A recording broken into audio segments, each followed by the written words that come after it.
ডিমৌত ডিমৌ আঞ্চলিক টাই আহোম ছাত্ৰ সন্থাৰ উদ্যোগত কোভিড-19 প্ৰতিষেধক প্ৰদান কাৰ্যসূচী। ৰাজ্যজুৰি কোভিড-19 সংহাৰ চলি থকাৰ সমান্তৰালকৈ ৰাজ্যখনৰ বিভিন্ন প্ৰান্তত প্ৰদান কৰি থকা হৈছে কোভিড-19 প্ৰতিষেধক আৰু শিৱসাগৰ জিলাৰ ডিমৌতো ঠায়ে ঠায়ে ইতিমধ্যে প্ৰদান কৰা হৈছে কোভিড-19 প্ৰতিষেধকসমূহ। আৰু আজি ডিমৌ প্ৰাথমিক স্বাস্থ্য কেন্দ্ৰৰ সৌজন্যত আৰু ডিমৌ আঞ্চলিক টাই আহোম ছাত্ৰ সন্থাৰ উদ্যোগত কোভিড-19 প্ৰতিষেধক প্ৰদান কাৰ্যসূচী ডিমৌ গুধাবিল গমিৰি LP স্কুলত সম্পন্ন কৰা হয়। আনহাতে কোভিড-19 প্ৰতিষেধক প্ৰদান কাৰ্যসূচী আৰম্ভ কৰা হয় পুৱা 9 বজাৰ পৰা ডিমৌ প্ৰাথমিক স্বাস্থ্য কেন্দ্ৰৰ সৌজন্যত আৰু ডিমৌ সমীপৰ গুধাবিল গমিৰি LP স্কুলত ডিমৌ আঞ্চলিক টাই আহোম ছাত্ৰ সন্থাৰ উদ্যোগত এনেদৰে বহু লোকে আজি গ্ৰহণ কৰিলে কোভিড-19 প্ৰতিষেধক। ইফালে ডিমৌত অব্যাহত আছে সাপ্তাহিক স্বচ্ছ অভিযান চাফাই কাৰ্যসূচী।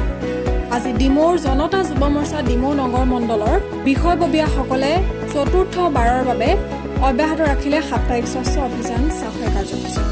ডিমৌ নগৰৰ 5 নং ৱাৰ্ডৰ ডিমৌ কেন্দ্ৰীয় নামঘৰ পথত আজি এনেদৰে জনতা যুৱ মৰ্চা ডিমৌ নগৰ মণ্ডলৰ বিষয়ববীয়াসকলে সাপ্তাহিক স্বচ্ছ অভিযানৰ চাফাই কাৰ্যসূচী অব্যাহত ৰাখে।